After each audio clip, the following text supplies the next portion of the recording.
Chris, what is our fifth main topic today? I'm so excited about it. Oh, dear. It's from James. Oh, no. The early word on Morbius is hitting, and it's not good. Besides most reactions painting a bleak sign of the quality of the film, reports are revealing that pretty much all ties to a larger Spider universe have been cut from the movie. Everything in the trailers, including all of Michael Keaton's scenes, are gone except for one different Keaton bit as a tag. I'm seeing angry reactions of being tricked into seeing a bad movie via false advertising of a Spider-Man Universe film. Do you think this thinking holds water? All right, thanks a lot for saying that in. And yes, there is a movie coming called Morbius that I think the trailers have looked great. I think the two clips that have been released for it look amazing, especially that one on the ship where he's just like wrecking fools. Love that. I love the cast. I have been full-blown all in on this film. Now, obviously, I always say it could turn, who knows? It could turn out to be a car wreck. I have great faith in this film. Or at least I have had great faith in this film going into, and I'm still very, very excited to see it. Now, yes, there are some reports going around, but let's be very clear. No official word has come out from anybody who's seen the movie about whether they like the movie or not. There is a report going around of somebody who didn't see the movie saying they talked to somebody who saw the movie and that person did. So we're already 3 degrees of Kevin Bacon separation here. So I'm not going to worry about that part right now. But as somebody who has been, number one, defending this film and been very excited for this film, there's something else that I'm hearing that is sounding very, very concerning to me. And that is the notion that, as the person who wrote in suggested, that all this stuff in the trailer with all this connective tissue to the overall Spider-Man universe and stuff, and let's face it, that has been the main gist of these trailers. Poof, isn't even in the movie. It's not even there. This comes to us from the folks over at CBR wrote the following. The trailers for Sony's upcoming Marvel movie Morbius are full of Easter eggs to the wider Spider-Man universe, but according to reports, many of them did not make the final cut of the movie. The scenes that were cut allegedly include shot of Morbius walking past the poster of Spider-Man on the wall with the word murder. That's been in every piece of their marketing. Painted over it, and newspaper headlines that hinted at the presence of Rhino and Black Cat. It also appears in Michael Keaton's role as Adrian Toomes, or as we know him better, Vulture, have been cut greatly and reduced, and now only exists in a post-credit scene. According to Santos, who is from the Hashtag Show, and who has seen the film apparently, Morbius is a messy film unsure of what universe it exists in. Though it won't release until April 1st, Morbius has received negative reviews from some journalists who have allegedly seen the film. Again, that's all coming third parties, not actually coming from any first-level sources. The impressions that have leaked from the screenings are of a movie that is boring and uncalculated with only minor nods to the larger universe. All right. We understand, as somebody who made a documentary about movie trailers, that sometimes when a trailer gets made, there are things that were going to be in the movie that then later maybe get edited out. A shot here or a shot there, those sort of things. I would propose that this is different, if true. And by the way, a giant neon asterisk has to flash over all of this with the words, if true. Right. I have not seen Morbius yet, so I cannot personally attest to the validity of the claims being made here. We are simply talking right now and basing our discussion on the, if true, flashing neon light, okay? Understanding that, if true, that thing with Spider-Man isn't even in it. The Daily Bugle with references to Black Cat and Rhino are not in it. That all these clips and dialogue and things we're hearing from Michael Keaton aren't even in the movie, aside from maybe a post-credit scene. This, I would propose, is fundamentally different from, oh, hey, yeah, when we made the trailer, this shot from this angle was going to be in the movie, but now it's not in the movie, got edited out. This is different from that. Because what Sony's approach, and I am a Sony defender, Sony's approach to the marketing when you watch it has been all about, hey, everybody, look how closely connected this movie is. to the MCU world, to the larger Spider-Verse film. That's what this whole damn thing has been. Even the most recent featurette that they just put out with Jared Leto, who we were having some discussions about before the show started, but even that featurette that I talked about yesterday, the whole damn thing with him is talking about, now we're in the multiverse. Jared Leto saying to the audience, we're in the multiverse now. It opens up all these possibilities. And that last damn trailer for Morbius was all about Michael Keaton. It was narrated by Michael Keaton. We saw Michael Keaton in 3 separate scenes. And his voice over top a good chunk of that trailer. We look at the previous trailers. The main thing that everybody talks about, walking by that mural on the wall with Spider-Man and all that kind of stuff. The references to the Daily Bugle and all that. This whole marketing campaign has been revolved around the idea, hey guys, this is so connected. Oh, this is so, you don't even know how connected this movie is. That has been the message that Sony have been putting forth to the public about this movie that I have defended and talked about and supported. And if true, flashing neon light, if true that none of that is in this movie, that is not a simple editing decision that got made at one point. That is not simply that, oh yeah, man, that was in the movie and oh, no, it kind of isn't. What this represents is nothing short of a massive deception, a fraud. It would represent nothing short of a fraud that Sony is perpetuating onto us, the audience.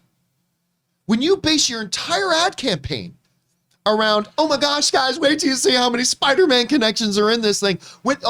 Although you may not have blatantly said it, your whole marketing campaign has been about that to the point that even a vignette of Jared Leto talking to the audience, ladies and gentlemen, we can't wait for you to see this. Oh, the multiverse is open up. If you now go into this movie and all that's taken away, it tells me that you decided we can't sell this movie unless we basically lie. Let's basically lie to the audience. Again, under the flashing neon light of the if true with an asterisk. I've not seen the movie. I don't know. My hope springs eternal. But Rob, I'm going to tell you this. If I come walking out of this movie, and by the way, everything might be true, that all these things have been taken out, and the movie might still be great. But if I come walking out of this movie and I experience a film that is an antithesis to what the marketing campaign was, I may still enjoy the movie very much. Who knows? We'll see. I'm going to be damn disappointed in Sony.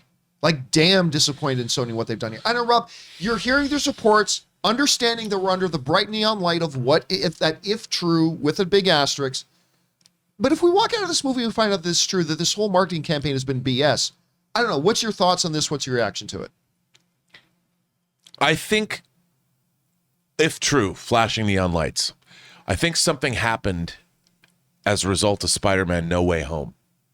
And that is this. This movie just is mediocre. It's just not good. And we don't know that. We haven't seen it. We don't know. Yeah. I'm going with this. Right. And after the raging success of Spider-Man No Way Home, Carnage, or Venom Let There Be Carnage also made $500 million. Unless you have a movie that's going to make $500 million or better, they don't want it as part of their Spider-Verse. This movie might have become a liability in the wake of the great success of Spider-Man. So they made a choice. They're like, you know what? This could be a Marvel movie like Blade, a one-off thing. We are going to cut it out of our Spider-Verse because it's not good enough to be in it. So there was a choice made because the movie's made, a long time ago. It's been delayed. I think the powers that be, if this is all true, the marketing was already out there. Can't get rid of the marketing. It's going to be there, whatever. But by doing what they seem to have done, if true, flashing lights, they're throwing this overboard. The plane can't take the weight of a mediocre movie. So they're cutting all the references to the greater MCU or the greater multiverse or whatever. And they're going to say, you know what? Yes, this is based on a Marvel project, but it is not part of our Spider-Verse and it's not part of the MCU. And they got rid of it all because it didn't turn out to be. Now, I've never heard of them doing something like that before. But when I read this report, when I was reading and went back and read before the show today, I was like, why would they do that? Like you, I'm like, they based this movie on being a part of this thing. That maybe they're making it their own Sinister Six. But if Jared Leto, if it just didn't work, and they finally made a difficult choice, we can't not release it. So they said this is not a part of the MCU anymore. This is just a standalone Marvel movie about a vampire. So you're operating on, if true, you're operating on an assumption here that it was all in there and then they have subsequently removed it. Yes. I got a feeling that if we see it's not in there, I'm going to go with a different assumption that it was never there in the first place. And by the way, I should point out here, none of us were ever saying that, we think Spider-Man's going to be in the movie. Like, that's not what we're saying. But it's just that they promoted this film as it's really leaning into the connections with the Sony Spider-Verse, maybe with the MCU Spider-Verse. Even they dropped names like Tony Stark the other day. Again, we're not saying we expected to see a Spider-Man swinging through the city. It's just that your whole marketing campaign was based on this. Yeah. Aaron, let me ask you. I know that Morbius is not a film that takes one of the top 3 spots of your most anticipated films of the year, nor Joey Bishop's, apparently, by looking at Joey's excited livid. She's Joey livid. Bishop was ranting before the show today. She is, I mean, can you Look how upset Look at she the is. rage. She's Oh my like gosh. old Yeller at the end of the movie. Wait, that's not good. Dead? I love Old Yeller died? yes. Oh, I They thought he sh- had they sh- rabies and he took over the town. No, they shoot Old Yeller That's at the end. Cujo. They never showed me the end of the movie. This is an emotional day. Spoiler alert! It's my dad's favorite film of all time, by the way, is Old Yeller. Aw. Yeah. Concerning. It doesn't make it. Not good for So Old Yeller. yes, no, Joey Bishop is more like Cujo, just really pissed off. This doesn't bode well for Jared Leto overall. You know, I mean, this being his first big standalone, feature. He's obviously an incredibly talented actor and has done, as we were talking before the show, some wonderful supporting roles all the way back from Fight Club and American Psycho, and anybody who knows him Hey, as Jordan Halbert Stram. I love American Psycho. Everybody who loved him as Jordan Catalano in My So-Called Life, there's no doubt that he's an incredibly talented actor. But this does not bode well for him, and it also there's this the impression that I get from what we're hearing is the idea of, I'm gonna go sit at this table now, but no, we're cool. Yeah, it's like I just feel like they're slowly kind of backing away. And isn't this movie coming out like next week? Yep. Yeah. Yeah, so that's what's also really concerning is that we're hearing these reports. So people are seeing this movie. I think it would be different if we were hearing these reports, say, 3 months ago, where very few people would have seen the movie. It wouldn't have been leaked, but like the movie's getting out there, and there's not. I don't hear a lot of responses countering these thoughts. So, I mean, Well, technically, I think it's still under embargo. Okay. Right. I think it will be for the next couple of days. So we'll find out. okay. Embargo from, reporters and from critics and people but there's people that are seeing it.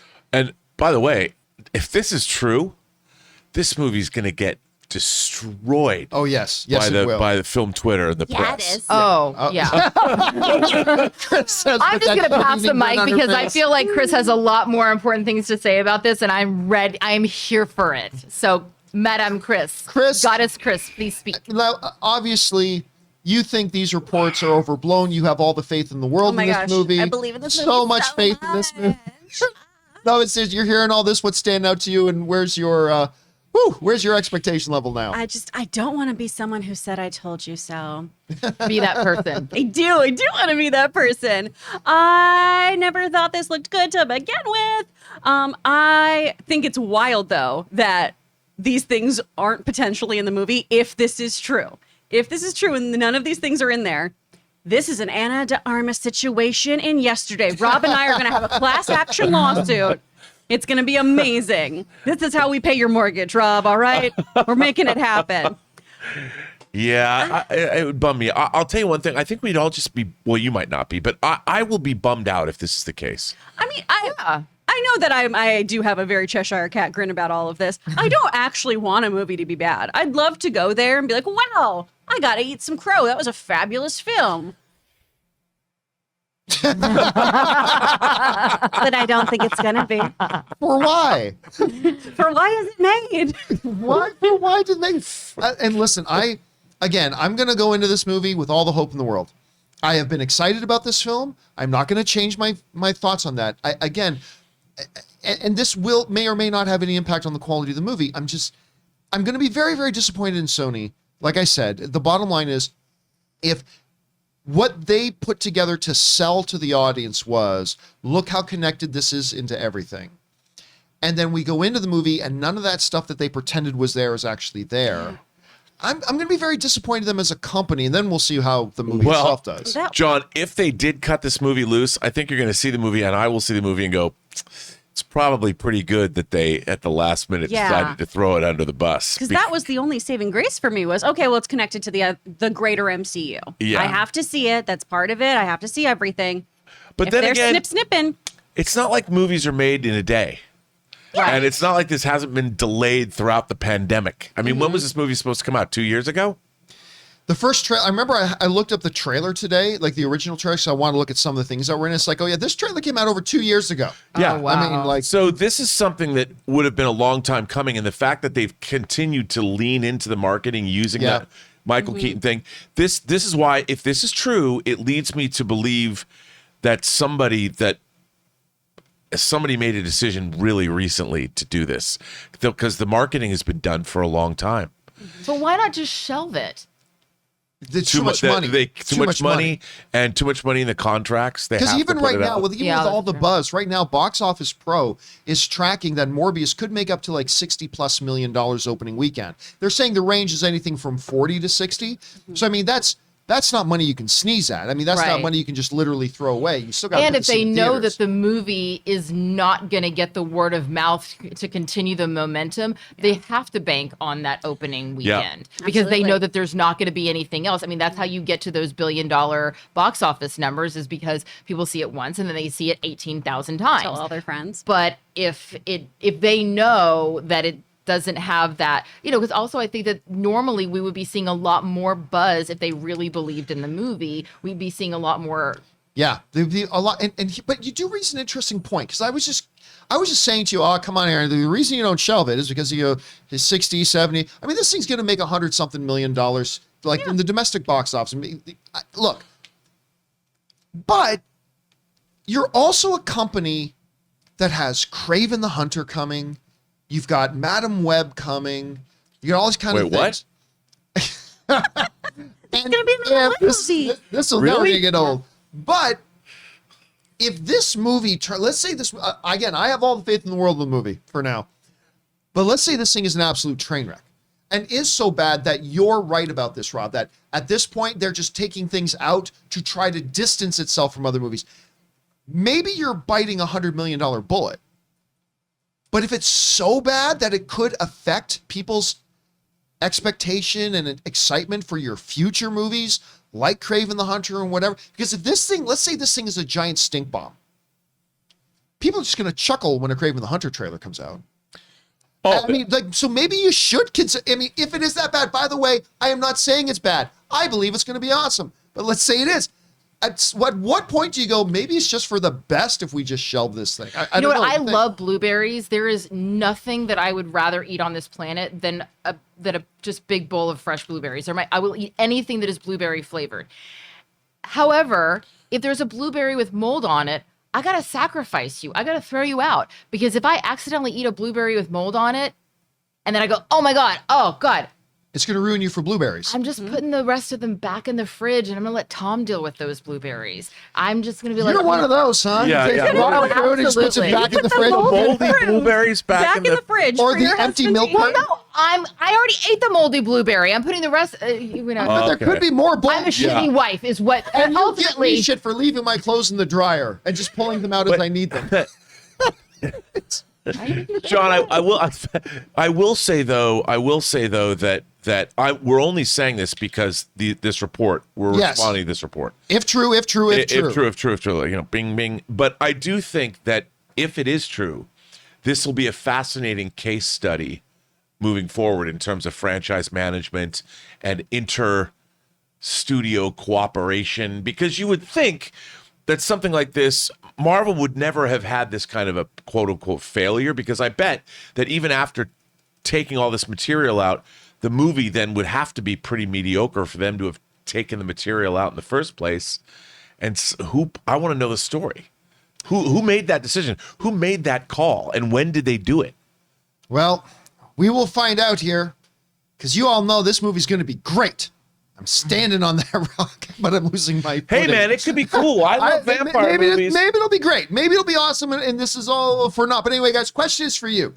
What do you think about this report that all this apparently connective tissue that the trailers were so bragging about might not even be in the movie? And if it's not, then what does that tell us about the movie overall? We're not far away now from this movie coming out. What are you guys thinking? Whatever your thoughts are, jump down to the comment section below and let us know your thoughts.